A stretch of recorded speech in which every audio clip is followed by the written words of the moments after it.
Oh, it's episode 37. Sorry, forgot. Welcome to episode 37, everybody, of the masterclass, of course. But I'm sure you know that because you pushed a button and said play. And I'm sure somewhere near that button were the words the masterclass. Just a guess. Yes. So hopefully you know you're where you are. Yes. And that sultry voice you just heard comes from my partner in crime, Mr. Dave Hogue. How's it going, man? It is going well. It's good to be here once again. I look forward to our show tonight. You better. I do. And yes. I have this feeling it's going to be just absolutely stellar. I'm going to call it from the beginning. Oh, boy. Well, I can tell you what's going to happen now. No, it's going to be stellar. Okay, Dave. All right, you hold me to that standard, sir. You just drag me along as I'll just follow in your footsteps. But it's episode 37. We are here, and we are back on our regular night. We had a couple weeks there where we were a few nights ahead of or behind schedule just due to travel and work and Dave winning awards and all of that sort of stuff. He's really good at his job, guys. No. You're being too modest, Dave. Anyways, it's episode 37, and we were talking a bit before we hit the record button, as we generally do, and we got on to the topic of, the person of Eugene Peterson, who is responsible for the message. And Dave was sharing some stuff with me, and I thought it was really cool and interesting, so I thought that we would start the show rehashing some of that. So, Dave, would you tell us all about Eugene Peterson and why you're currently talking about him? I don't know if I can tell you all about him, but I did... as you all know, I listen to my books. So I've been listening to Eugene Peterson's book called The Pastor, and it was how he came to be a pastor. And it was very interesting just to sort of hear him talk about his early life and what he thought was, his actual plan was to be a college professor. And for that matter, I think he was kind of considering being a professor of philosophy, which one of our other favorites, Dallas Willard, did do. He was a professor of philosophy at USC, University of Southern California. I think that's what it stands for. Go Trojans. South Carolina. Ooh. And so I remember once upon a time when I was reading books, I did read A Long Obedience in the Same Direction, which, to be quite candid, is still one of my favorite definitions or ways to explain the Christian faith, is that it's a long obedience in the same direction. And in his book, The Pastor, he talks about how the different things in his life and his upbringing really pointed him towards that vocation when he was considering being a college professor. And his dad ran a butcher shop in Montana during the, in the years after the Depression.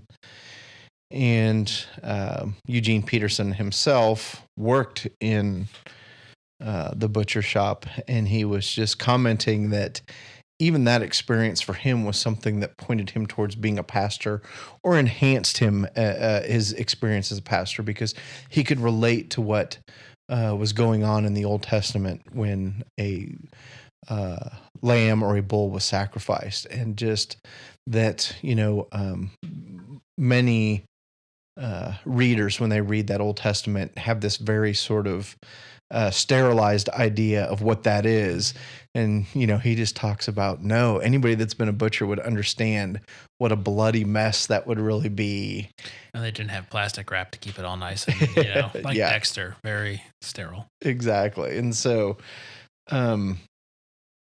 anyway, he's another gentleman that he's 83 years old. And I am in awe of that. Not quite twice my life, but close to that. And have great respect for anybody that does 80 plus years of seeking Christ, and I can say that's something I very much desire. I desire that towards the end, I guess, whether that's an hour from now or if I should be blessed with another 40 some years. I just hope that I am closer to Christ than I am right now, and that in my moments before I go home to be with God, that is I'm just longing for that. I'm desiring that, and I guess in short, I've seen that with J.I. Packer, who we've talked about, and we've seen it with Dallas Willard, and now Eugene Peterson is another one of those people who at 83, and now I'm not implying that he's near his deathbed at all, but clearly at the end of his life, it is just evident to hear in him how much he loves the Lord, how much he desires to be home in heaven, and he's lived this incredible life of seeking God, and I am just grateful for examples of men like him that make me go, I want to be like that. So I don't know. Did I do justice to what we'd talked about earlier? Did I cover everything? Was there anything else that? Well, one of the things I was going to ask you, Mm-hmm. now that you've stopped talking, gosh. Sorry. No, I'm just totally being a jerk. I'm sorry. Well, I wouldn't say you're being a jerk. I couldn't help myself. Is that you mentioned that book? He did not write that book until he was, that was right. 48 or 49? He was 48 years old when he wrote the book, A Long Observance in the Same Direction. And so my first reaction when you said that was, oh, so you're telling me that it's totally okay that I've not, changed the world when I'm, 29, or that I don't even really know what I want to do with my life. So talk about that a bit, because I thought you had some good things to. I think one of the things that I realized was I read that book, probably 15 years after he wrote it. And in my mind, when he wrote it, when I was reading it in the mid 90s, I'm picturing somebody in their late 20s, early 30s having written this book. And there wasn't that really, the internet wasn't around. I mean, it was new in the mid 90s, but it wasn't like it is today where you just, on your phone, you look stuff up, or you actually had to wait for the stupid dial tone to come on. Oh, I remember that. To even get online, and you paid for your minutes, and you were very sparing in your time. Pick up the phone, you got booted off. Yeah. So in essence, I didn't take the time to flip the front cover and go, oh, he wrote this in 1980. But he was 48 years old when he wrote that book. And again, I think there's just wisdom that comes from age and experience and a life pursuing Christ. And while I am much closer to 48 than Cam is, I think we both just have that same sense of, it's good to know that this wasn't somebody that was just very young. It was somebody that had lived some experience, or had lived some life and had some experiences. And I think even in that, and I'm not going to even put myself in the same category as a Eugene Peterson, but you gain something from having lived life. And I think his wisdom that comes in that book definitely speaks from somebody that, let's see, at that point, he would have been a pastor for almost 20 years. He started the church, his Presbyterian church, in like 1962. So he'd almost been a pastor for 20 years at that point when he wrote that book. And anyway, I would recommend The Pastor. I would recommend a long obedience in the same direction. Because he definitely, even starting a church in the 1960s, he was aware of how the business world had infiltrated the church, and that the idea of kind of having a recipe or a formula that you followed for having a dynamic church that people wanted to be at was happening even then. And he was very turned off by that and did not feel that was what the church was supposed to be about. So, can I be honest for a second? Sure. When you said that in the 60s, he saw the business world infiltrating the church, all I could think of was Mad Men. Mad Men Church Edition. Bunch of pastors in their suits and slick hair drinking holy water instead of scotch. Oh, then now that has to be a TV show. It needs to be on Oprah's network. Totally not at all helpful to what you were saying, but my brain does. Well, clearly, I went there with you as well because when you brought it up, I was like, yes. Anyways, so Eugene Peterson, very cool. I think my reaction to him not really becoming famous or whatever term you want to use until he was much older, it's a good reminder, especially for people in my generation that are so in the generations younger. Success has always been a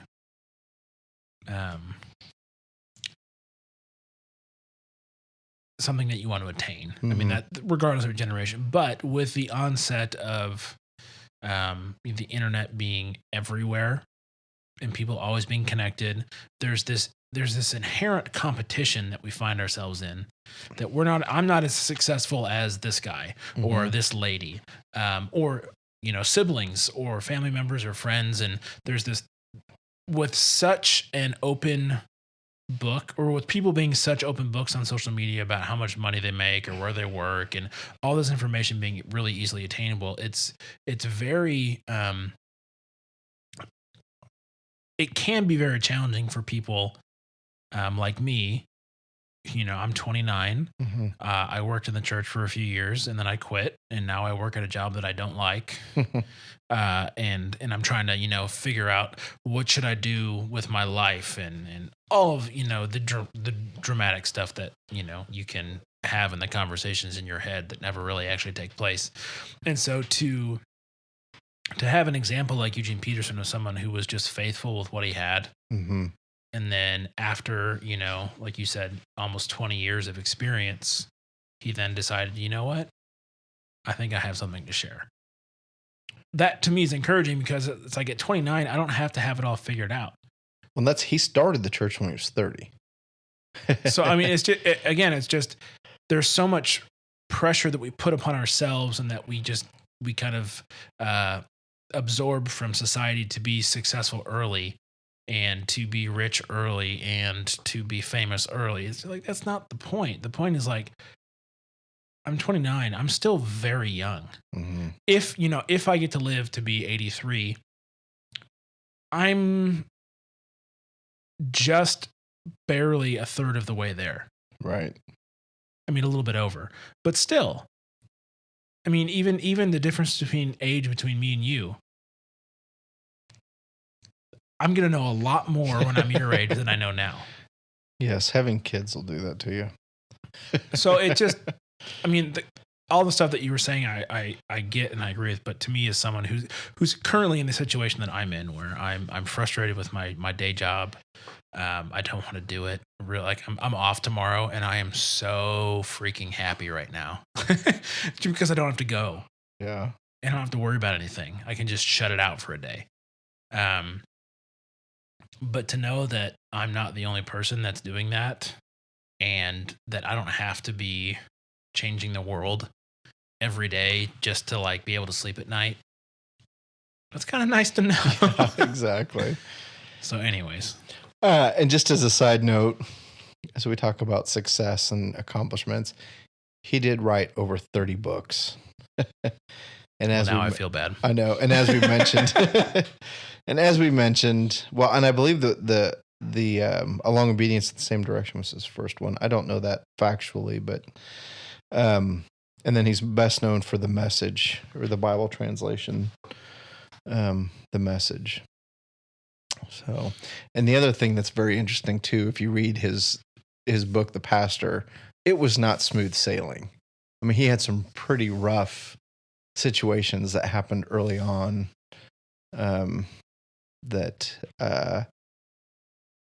well, I think anyone can probably expect when they're starting a church, but I don't know what you're talking about, Dave. Christians all get along, Yeah, and they're Well- all really respectful. that is not true, and we're going to read that today in our Bible verse that we're going to discuss. Ooh, Dave Hogue, king of the Segway. Sure. Now I'm picturing you on a Segway in your police Yeah, I uniform. was gonna- With your helmet on, of course, because Safety conscious. first, yes. All right. Well, oh man, someone please Photoshop that. Please. Please. Anyways, shall we move on to the Bible, Dave? Sure. But before we do that, I'm going to throw you a curveball. Oh no, what? If people want to follow along with the show notes while we're talking, Yes. how might they do that? While they're listening to us, Yes. they can go to masterclassfm.com/masterclass/37 because that is the episode that we are on. Correct. And I will just have to say, Cam does a great job with the show notes. I actually get great pleasure out of going through and looking through the show notes after we are done with the show and be like, oh yeah, that's right. Oh, that's fun. So Well, he does do a good job. So it is a worthwhile endeavor to follow along with the show notes should you choose to do so. And if you're listening on your mobile device, most likely your phone, Mm-hmm.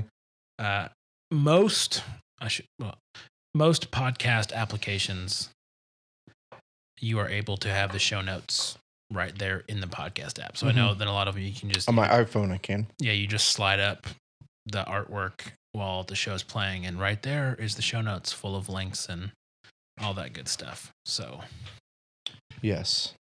all right, David, Mhm. let us hear from the Word of God. I've been doing a lot of talking. I almost think you need to read the word of No, God. we're making up for lost time here. I talked a ton last episode. Okay. All right. So we're at Matthew 10:32 through 39. So everyone who acknowledges me before men, I also will acknowledge before my Father who is in heaven.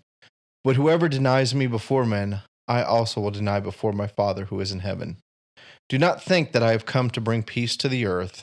I have not come to, what am my phone doing there? Sorry. Do not think that I have come to bring peace to the earth. I have not come to bring peace, but a sword. For I have come to set a man against his father, and a daughter against her mother, and a daughter-in-law against her mother-in-law. And a person's enemies will be those of his own household. Whoever loves father or mother more than me is not worthy of me, and whoever loves son or daughter more than me is not worthy of me. And whoever does not take his cross and follow me is not worthy of me. Whoever finds his life will lose it, and whoever loses his life for my sake will find it. All right. Yep. That's fun. Mm-hmm. So let's finish up. We were going to cover 32 and 33 last week, but we didn't because time. Yes. So let's start there, obviously. Mm-hmm. In verses 32 and 33, is Jesus giving an ultimatum? I am going to say it is not an ultimatum. You may disagree with me. I believe he is giving a choice here versus an ultimatum. And I am going to go so far as to say that this is something that I learned in college to be what is called a Hobson's choice. Ooh. Yes. Do tell. So a Hobson's choice is, sometimes it's misunderstood to be a choice between an illusion of choice. But the reality is that a Hobson's choice is a choice between something and a choice between nothing. And so, as I read this, I don't think it's so much an ultimatum as it is this kind of choice of you can choose to acknowledge me before man, and then I will acknowledge you before God, or you can choose to not acknowledge me, and then therefore I am not going to acknowledge you before God. And so I very much think this is a free will. We can choose to acknowledge him, or we can choose not to. And those are really, You get a choice or nothing. You can do something or you can do nothing. Take it or leave it, kind of a thing. So I don't know if that's what you were thinking or where you were. Well, coming from. yeah. While you were talking deep philosophy there, I Hobson's choice, Occam's razor, all of those fun. Yes, things, exactly. Right? I looked up the definition of ultimatum just so that I was making sure I was correct. And so the idea of an ultimatum is that I present you with an option, mm-hmm.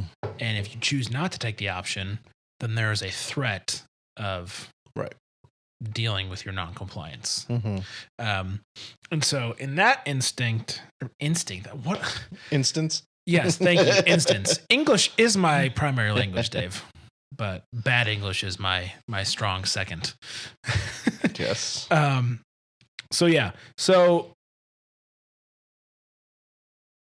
could this be considered an ultimatum? I would say loosely, because the threat is whoever denies me, if you're going to call it a threat in the ultimatum situation, whoever denies me before men, I will also deny before my Father. It's not an aggressive threat. No. It's much more passive, like you said. Do it. Great. We can be friends. Not okay. Don't do it. Like your choice. Yeah. You chose this. So, I mean, in the sense that Jesus will let our choice stand. And that is you could, it's not like do this or I'm going to kill you. Yeah. Jesus has a set of very specific skills, but that's not the point of this. So I am tempted to agree with you that this is a choice versus a non-choice. And I guess the whole point of me asking this was not to get into a semantic discussion. It is just really what I guess it was a misleading question is what is Jesus trying to get the people to understand that hear this? Because at first it seems kind of, at first brush like an ultimatum, like do this or don't. Mm-hmm. But I guess all of this was meant to just say, what's going on here and why does he give us the choice? I think there's a continuation, again, as we talk about scripture and that each piece builds on this. And so, Jesus had his ministry while he was here on earth. The apostles had their ministry while they were here on earth. And I guess to me, he's looking a bit in the future here beyond the apostles. I think he knows what the apostles are going to do. Well, obviously he's God, so he knows. But Jesus and his human and the 12 disciples that he's chosen, short of Judas, I think he knows I've got a good bunch of guys here. I know what they're going to choose. I know they're going to do it. And I may be taking liberty with this verse, but I guess I just have this sense of he's talking farther down the road than his apostles. And he's talking about those people who are going to be believers. And he's just sort of saying, you need to understand what this being a Christian thing is all about. And we haven't gotten there yet. Eventually he gets to the Great Commission. But there's this sense of, you need to acknowledge me. And I think this is fairly common in our world today, this sense of I'm a Christian, but I don't really have to do anything about it. I can just call myself a Christian and I get to say I believe in Jesus and I get to go to heaven. Now, thankfully, I'm glad that's ultimately his decision, not mine. But I would say you're skating on thin ice to say, okay, I'm calling myself a Christian and I'm only going to acknowledge Jesus when I know it's safe and I'm around my Christian friends that are going to pat me on the back because I talk about Jesus. But as soon as I get anywhere else, I'm not going to acknowledge him because it's probably not safe. And I think it's in the same line of that, Lord, Lord,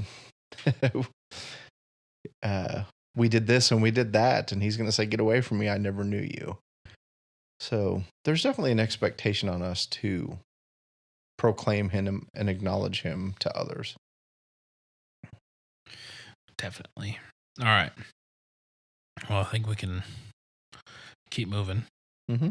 on to verse 34 through 39, which is kind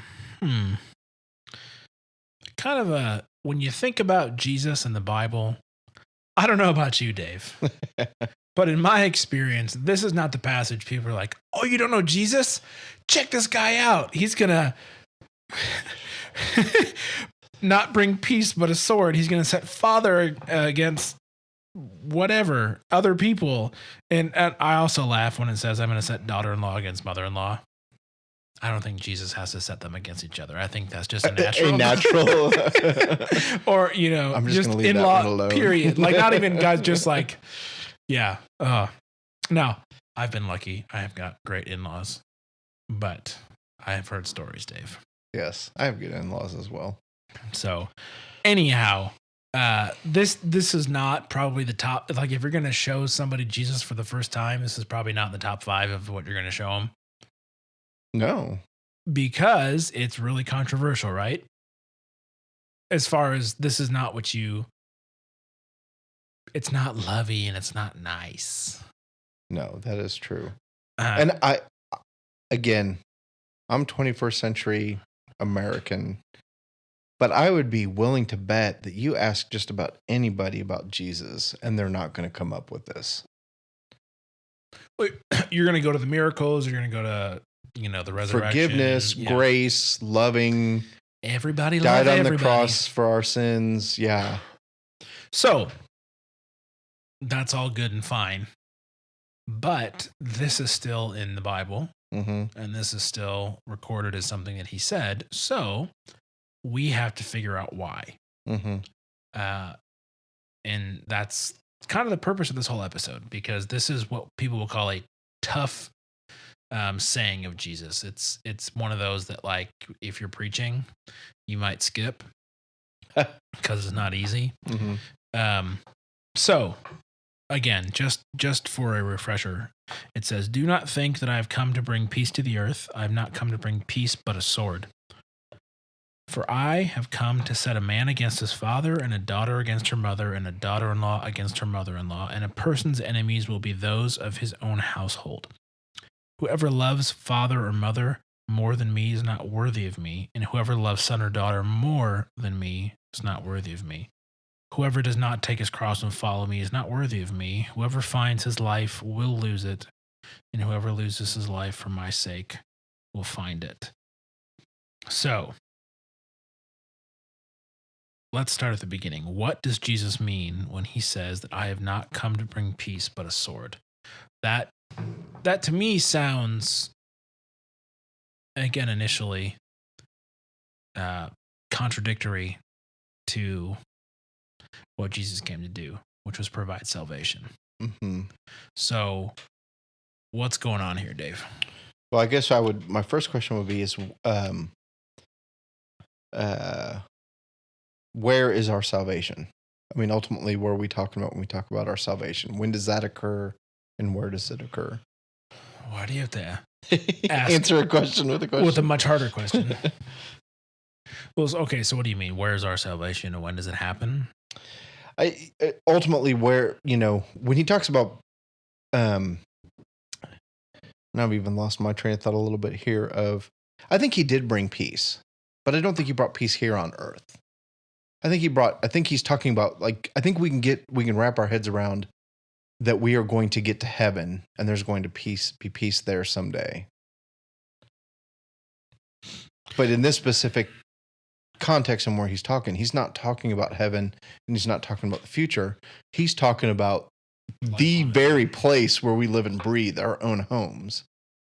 So, I think it's Romans 5:1. Therefore, we have been justified by faith. We have peace with God through our Lord Jesus Christ. So when it comes to peace, Jesus is all about reconciling us with God and peace with us and God. But anybody, because the reality is, I think when we start thinking about our experience, this isn't that far of a stretch for anybody. Think about being in a situation where you are not with Christians. if your family gathering, whether it be your nuclear family or your extended family, and you get together for Thanksgiving and you are the only Christian sitting around that table and you bring up the topic of Jesus, how is that conversation going to go? Pass the stuffing. Just skip right over it. Yeah, people are either going to change it or it's going to become... people don't want to talk about Jesus. And I think that is true just about anywhere you go. If you are not around other believers, if you are not with other people that proclaim Jesus Christ as their Lord and Savior, and you bring him up, Jesus is a conversation killer. Jesus is a mood killer. I mean, it is just going to, it is literally the needle across the record. It's like, and everything stops and it gets quiet and everybody's looking at you. So I think from that aspect of it, it's not that far of a stretch for people to understand Jesus makes people uncomfortable. Yeah, he's really good at that. And so the language may be harsher than that, but ultimately I think that's what we're talking about is, like I said, if you just take a very practical look at any time you are in a context of being around non-Christians and you bring Jesus up, how is that received? It is not well received. And I'm trying to talk about this without becoming too political because it's literally like you can talk about anything, anywhere, you can defend anything until you decide I'm a Christian and I want to defend my Christianity, because then that's not politically correct and you can't talk about it. So I have thoughts on political correctness. I don't know if now is the time to share them. Probably not. Because who gets to decide what's politically correct and what's not? The squeaky wheel gets the grease, I think, is what we're talking about there. So, well, anyways, let's move on. Yeah, I think I agree. Let's start there. But this whole the experience that I had growing up in the church was both very good and very terrible, depending on, what time frame we're talking about. And, as a younger person, I was always taught that, Jesus is love and grace and mercy and forgiveness and all of these things, which are true. But it's not until I've, become an adult and gone to grad school and read the Bible and experienced, a lot more stuff, do I realize that Jesus really is, as you said, he's divisive. Like, you're either for him or against him. He's one of those people that you cannot just be like, meh, about. That's true. Even though some people would say that they are, they're like, yeah, he's a nice guy, he's a good teacher. You cannot ultimately land there. Because if you land there, guess what? You land in the group of people that say that he's not who he says he was. I mean, there is it's not even just like a line in the sand. It's this giant chasm in the sand, right? Mm-hmm. You either think that Christ is the Son of God, part of the Trinity, that he defeated death, that he died to save our lives from hell so that we could be with God eternally, or you don't. Mm-hmm. Whether that's, you're a militant terrorist for a different religion, or you're just kind of like, whatever, man, you do you, I'll do me, we'll all get along, and you have a coexist sticker on your bumper. It's all the same. I don't have one of those. No, I have thoughts on those too, but now is not the time, Dave. So I think it's very easy for us, especially in cushy suburbia, to focus on the nice things about Jesus, which we certainly should, because there are many of them. Yeah. But to completely disregard this sort of passage, which plainly speaks the truth about what Jesus is going to do to people and to families and to communities and to countries Mm-hmm. is silly. I mean, you look at, there are folks in China and similar, situations that are risking not only their familial ties and being on good terms with brother, they're risking jail time, ruining their families essentially because of the gospel. Mm-hmm. And we see, stories of this from the martyrs, early. Like, Jesus did not come to make our lives easier. The prosperity gospel is, I'll settle on ridiculous, is what I will settle on. Jesus did not come so that life here would be cushy. I mean, we've mentioned this last episode. All of the disciples died for what they believed in. Mm-hmm. John just had to do it in, isolation. The other ones were murdered. Yeah. And when Christ calls us, like he does later on here, to pick up his cross and pick up our cross and follow him, that's not like, oh, just pick up your backpack, we're gonna go on a day hike. Jesus is calling us to something way more difficult, way more dangerous, and I think far more permanent than a lot of folks understand.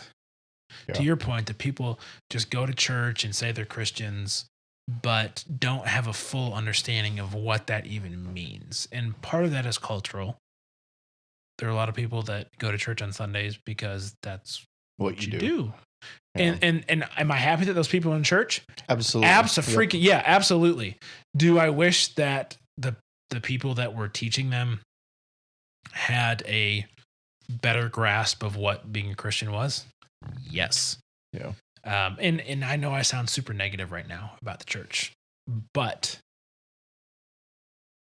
when you look at, and I'm speaking to myself here too, when you look at the lives that American Christians are leading in general, which I realize speaking in generalities is not the greatest thing, but that's what we've got to work with right now, is that it is clear that they are Americans first and then Christians second in their opulence, their desire for materialism and all that. And I say that, and I'm sitting in the basement of a really nice house, and guess what's going to happen when I'm done here and we leave our, very expensive rig? I'm going to go back to my really nice house and onto my really nice computer with my second monitor. And like, I understand that I've got it really, really, really good based on when and where I live. And I think that when Jesus says stuff like this, obviously he was speaking to the people then. Clearly, that's without a doubt. But I also think it's one of those passages that we read now as modern American Christians and go, oh yeah, that's right. Life isn't all roses. And Jesus acknowledges that and tells us that and pretty much calls us to open our eyes to the world and realize that if we're going to live the life that he has called us to live and how he's called us to live it, we're going to piss people off. We're not going to we're not going to be politically correct. We're not going to go along with everything that culture says is correct. We are not going to put American values before Christian values. We're not going to put our culture before our God. Mm-hmm. And that is where the road starts to deviate and where this sort of, son against father sort of stuff happens, because people are going to ultimately have to choose, what am I following and how am I going to live? And those choices are incredibly serious and carry significant weight to them as far as how the rest of your life is going to go. Mm-hmm. So, sorry. Need to catch my breath now. Yeah. No, and that's,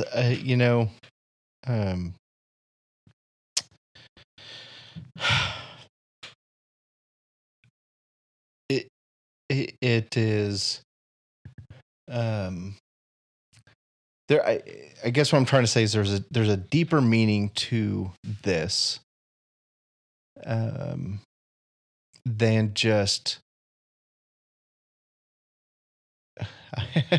I'm trying to avoid being political. I'm thinking very much about what went on in Paris in the last week.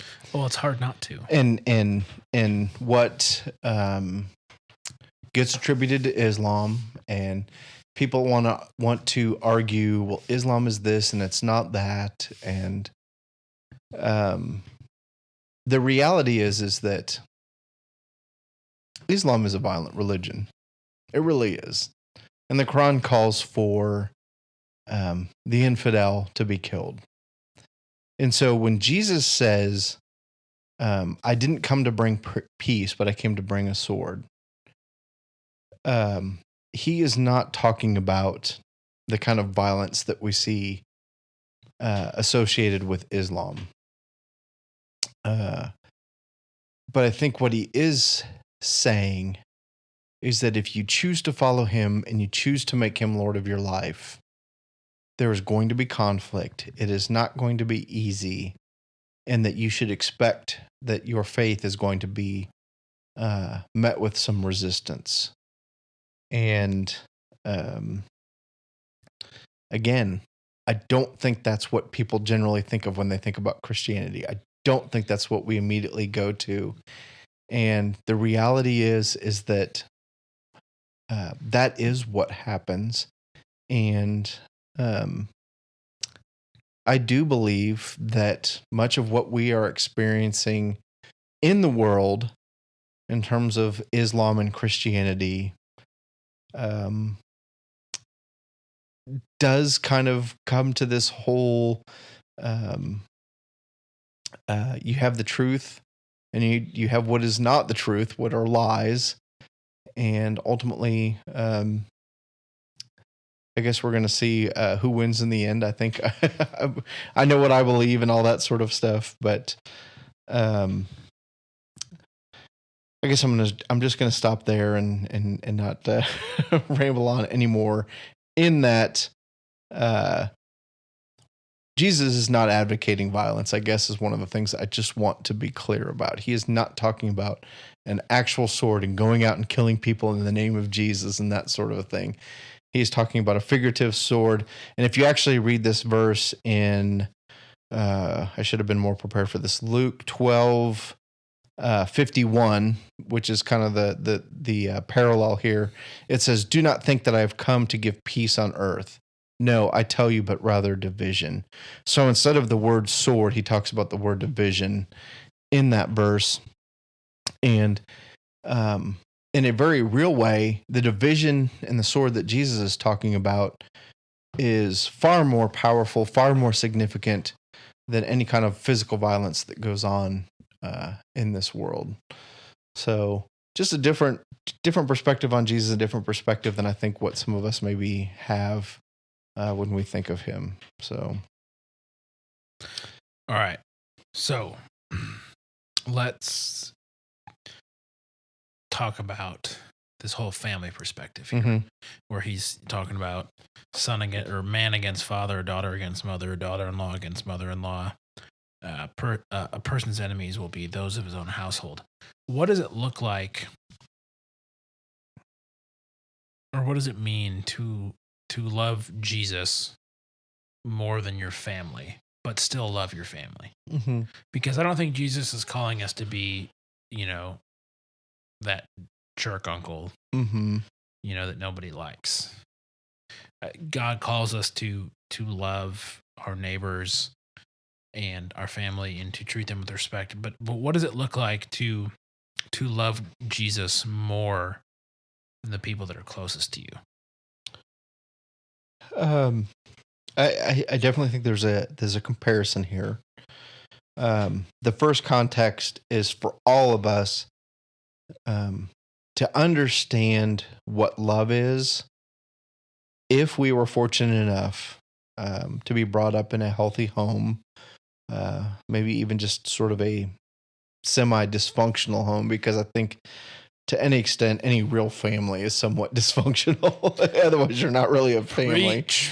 But we get that sense of, I guess I'll speak from the standpoint of being a parent and having kids.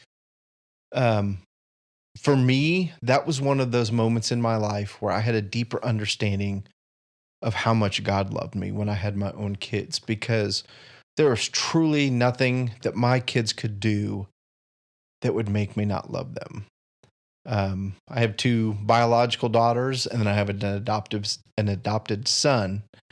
And my adopted son has been with us a little over 3 years now. We've known about him for about 5.5 years. But he's in that same category with my daughters. I love him as much as I love them, and nothing that he could do to make me not love him. So for me, that is my perspective of how much I love something. There's this choice of choosing to love my children. And then when I take a look at that in comparison to God, when I think about what I would do for my kids and how I would protect them, I believe I would die for them. I mean, I would do anything for them. And as I sit here and I say that, I believe that to be true. I know that sometimes there can be a disconnect between what we say and what we actually do. So when the rubber hits the road, hopefully that would actually be true for me. Hopefully my love for God meets that and then some. Because for me, if I think about the definition of love and the greatest love that I have, it is truly for my children. And God, my love for God needs to match that +1, just it needs to be it needs to be a little bit more than what I love my family. So, yeah. So my initial reaction to what you're saying is, like, we are always surrounded by family. Mm-hmm. They're the people that we see the most. They're the people that know us the best. They're the people that we do not everything, but a shocking amount of things with and for. And particularly the significant events of life. Exactly. And you think about what goes into those relationships, and it's just time and exposure and communal experience. And then you wonder why churches are always like, read your Bible and pray. How else are you going to get that communal experience with God if you're not engaging with him on a regular basis? Yes. And so, I don't have kids yet, and I long for the day when I do, and I have that epiphany of, holy crap, this is what it means to love somebody. Like, I love my wife wholeheartedly, but I imagine that the love you have for a child is different. It is, yeah. And I look very much forward to figuring out what that is. Right. Because I've got no idea right now. Yeah. None. But when I think about my own life and I get frustrated about, I don't feel connected to God. I feel like I'm going through the motions. Church was great, but I just feel kind of, why am I not more godly? Why do I do things that I shouldn't do? And then I look at how I'm spending my time, and I'm like, well, no wonder I'm not spending any time with him, like, at all. And it just doesn't make sense that I could not spend time with him and then at the same time have this incredibly deep and rich relationship. That's not how it works. Yeah.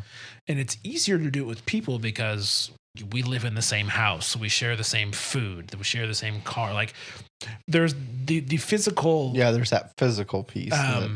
Proximity you have to those people only further heightens the familial love that you have for one another. And God does not present that to us because we can't touch him. We can't hit him when we're mad at him. We can't eat food with him. We can't go on trips together. Like, all of the stuff that you can do with family that involves that physical aspect, you can't really do with God because he's not in the same way that we are physically present. He's present everywhere. We're just really oblivious to it. And, speaking for myself, time on my computer, time listening to podcasts, time watching television, time with my wife, time staring at a wall are all things that I do way more frequently and in much more longevity than I do spending time with God.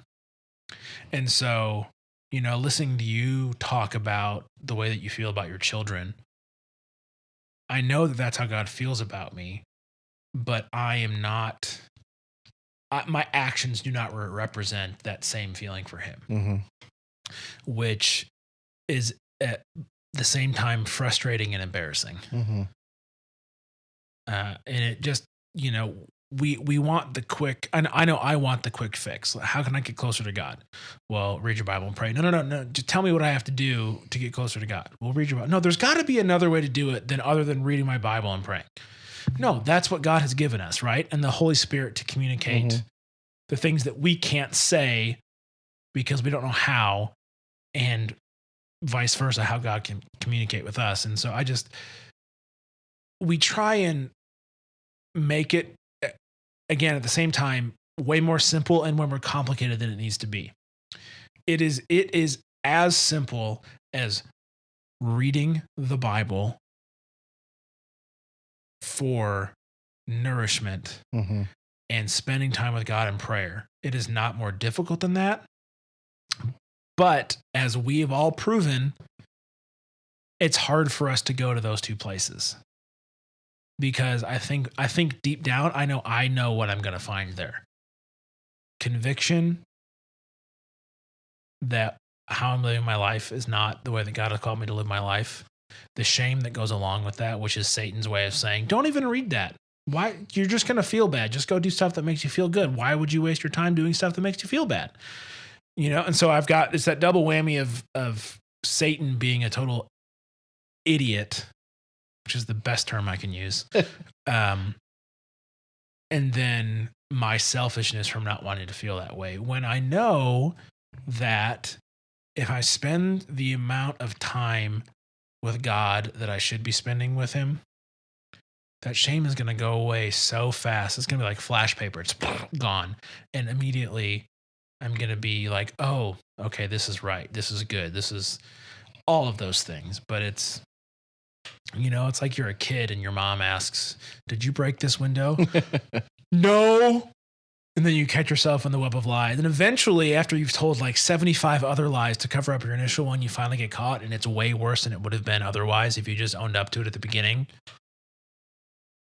So here I am as a 29-year-old, still acting like a 5-year-old, Dave. I think that's all of us. I really do. It's what is wrong with us then? Goodness. That is a good question. That is a very good question. All right. What's next? Well, one of the things that, as we were talking about that, I was thinking of, and I'm trying to get to my Bible verse here. John 20:29. And I'll read the English Standard Version. Jesus said to him, "You believed because you have seen me. Blessed are those who have not seen me and yet believe." And as you were talking, and I was thinking about being a Christian in this world today, there is this sense of we will be blessed because we didn't have this physical, like, okay, I can see you, Jesus, and I know what you did. I've seen the miracles that you've done. And again, this comes down to faith of God just saying that there is a blessing for those of you who choose to believe me, and yet you have not seen me. And that's just one of those small things that for me is just kind of reassuring to know that one, yeah, I'm going to get blessed, but two, selfishly, there's this kind of like, okay, Jesus acknowledges that this is hard, that to follow him and not know who he is and not get to see him takes a little bit of work. So, well, and even to that point, you said Jesus knows that this is hard, and he knows that it's hard because his own life was hard. Mm-hmm. There's that passage in Hebrews chapter 4 where it says that, we have this great high priest who has I'm going to paraphrase here because I don't have it in front of me, struggled the same way that we have. He has known all, but he's done it without sin. Yeah. He gets it. He understands that life is hard. He lived that life. His own Mhm. family disowned him for a time because they thought he was nuts, right? And he did all of that, and then he went and died a terrible death. And so when Jesus is telling the disciples that this is going to be hard, that there is going to be division, there is going to be pain, there's going to be loss, there's going to be relationships that are never going to be the same again because of what you have, chosen, that you've chosen to believe the truth, and they have not. Mhm. I get it. I'm not telling you this from my, golden throne where everything is right. Like, you guys have no idea what's about to happen. I do, and I'm still telling you it's worth it. So Jesus is not watching us suffer from, behind his screen on his sofa while, the drones come attack us. No, Jesus is speaking from real experience that this is hard. If it's hard for him, of course it's going to be hard for us. He was perfect. We're idiots. You know what I mean? And so I just, when I actually sit and think about what Jesus said and what he did while he was here on earth and what he continues to do in the lives of people around the world, is that everything he says, he backs up with experience. Yeah. He is not a car salesman. He is not a con man. He is someone that has said, look at how I lived. Look at what I've gone through. Nothing that you are dealing with am I unfamiliar with. Yeah. I have seen it. I have done it. I have gone through it. Join me. I know. I get it. Yeah. I understand. And where else are you going to find that? Yeah. And I think you're referring to Hebrews 4:15. Yes. For we do not have a high priest who is unable to sympathize with our weakness, but one who in every respect has been tempted as we are. And then these last three words, yet without sin. And then verse 16, I think, continues with the thought and is reassuring for me. Let us then with confidence draw near to the throne of grace, that we may receive mercy and find grace to help in time of need. So, if I were to ever get a tattoo, those two verses. Caroline's asking me to get a tattoo over Thanksgiving with her. I think I'm going with Micah 6:8. Ooh, that's a good one too. Psalm 1 would be up there for me. I was going to say, I remember you talking about Psalm 1 in a previous episode. Psalm 1. So, anyway. Yeah. Anyways. I don't think we got all the way through all of our questions again this week. Do we want to do one more? Sure. Okay. Yeah, we can do one more. Let's see. Let's drum roll. Real softball here for you, Dave. I'm just gonna write down Main Street. Yeah, don't say that because then I'll be like, What does it mean to take up our cross and follow Jesus?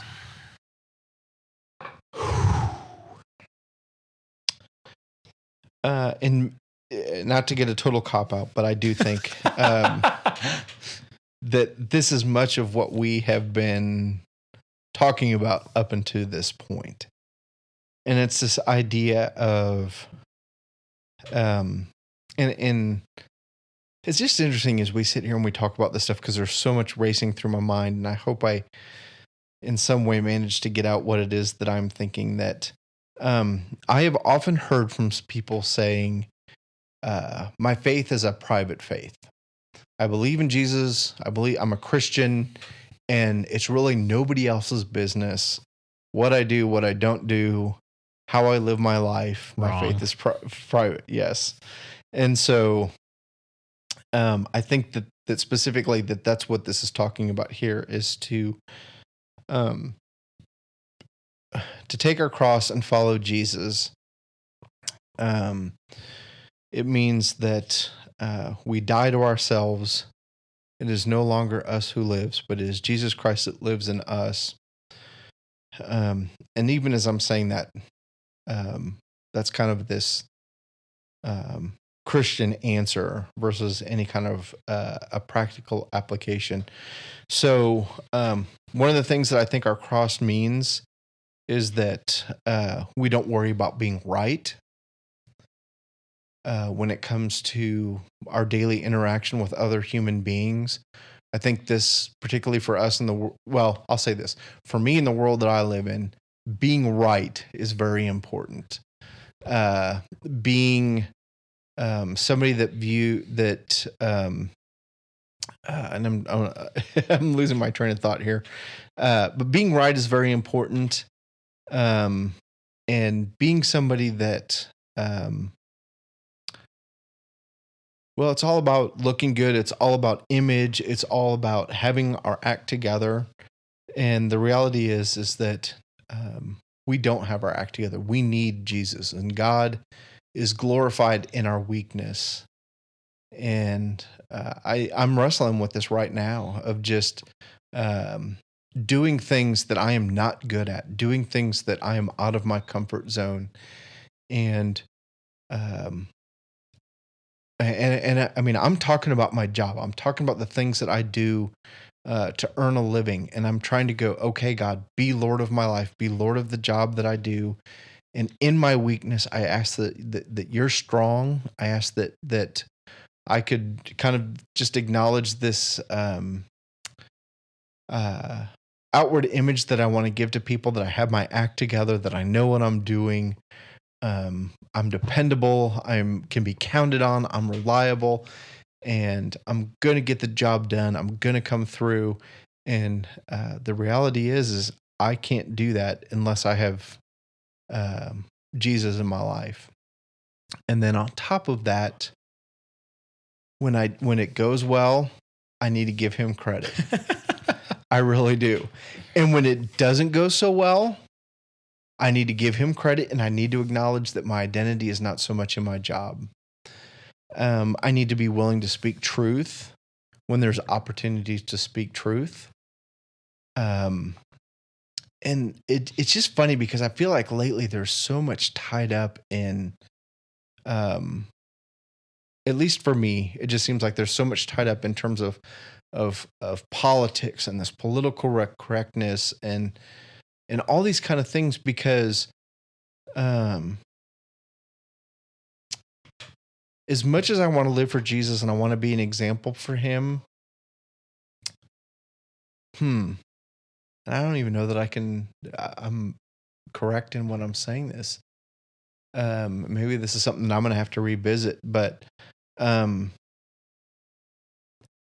there's just this element of dying to ourself where I don't always get to be right. I don't always get to look good. I don't always get this, I don't get to have this external image, this mask that I want to put out to people that I have my stuff together. Because really he is glorified in my weakness. And I have such this temptation, such this desire to present to people that, Dave has his act together and I don't. Yeah. No weaknesses to see here. Keep moving along. Yeah. So I agree. I think one of the things that, when I read that question, what does it mean to take up our cross and follow Jesus? I'm thinking like very physically. The act of carrying a cross is not comfortable. No. Is not easy. No. Is looked down upon as, people that were doing that were criminals, were about to be murdered, and so when Jesus tells us that we have to do that with him and carry that burden, right then and there, I'm thinking, this is Jesus telling me life is not easy, and to get over it. Yeah. Life is hard. Mm-hmm. And there is tragedy, and there is sadness, and there is difficulty, and it takes work, and it takes effort. And I have grown up, I love comfort. I love being comfortable. I choose comfort over style every day. And I work on so like, I didn't even wear a belt to work today because I had a sweater that covered my waist, so nobody knew. Boom. Way more comfortable, right? And I do that on a regular basis. I wear sweatpants because they're comfortable. I sit on couches because they're comfortable. Like, I do things that make me feel good and make life easier. Yeah. And that is my default. How can I be more comfortable? I can't remember the last time I worked out. I don't either. Because working out's not comfortable. Yeah. You know, it's good for me, but it sucks. Yeah. I should do it way more than I do. And I make excuses. I don't have time. It comes down to comfort and being lazy. And when I read this, those two words, comfort and lazy, go out the window. Yeah. When Jesus says, pick up your cross and follow me.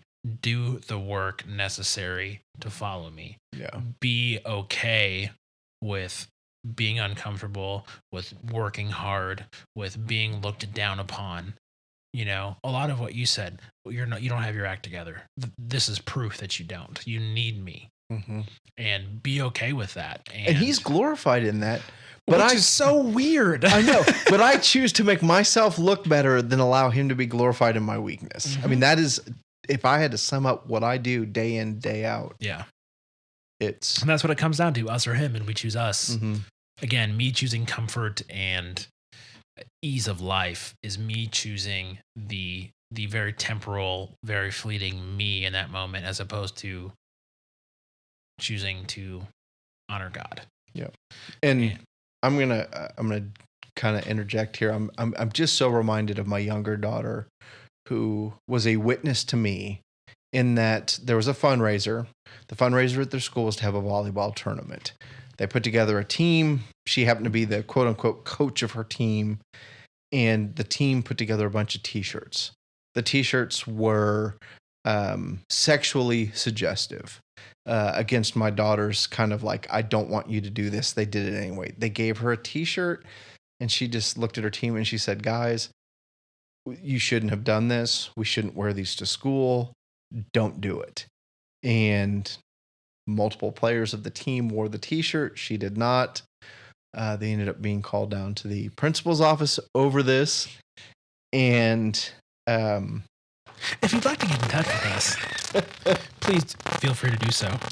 We like feedback, yes, input, criticism.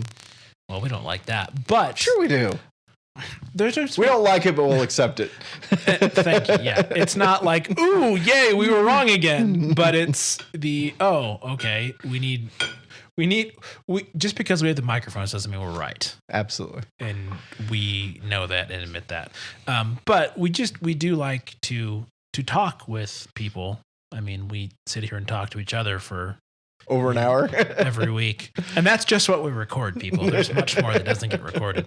But we don't want to do this in isolation. We want to have conversations. And I hope that we've proven that thus far. So if you want to get in touch, you can get us on Twitter at masterclassfm, or you can email us masterclassfm@gmail.com. You can get the show notes at masterclassfm.com/masterclass/37. I don't know why I just did that. It's all right. I think that means it's time to go home. Sure. All right. Well, until next time, guys and ladies, hasta la vista. God bless. Goodbye.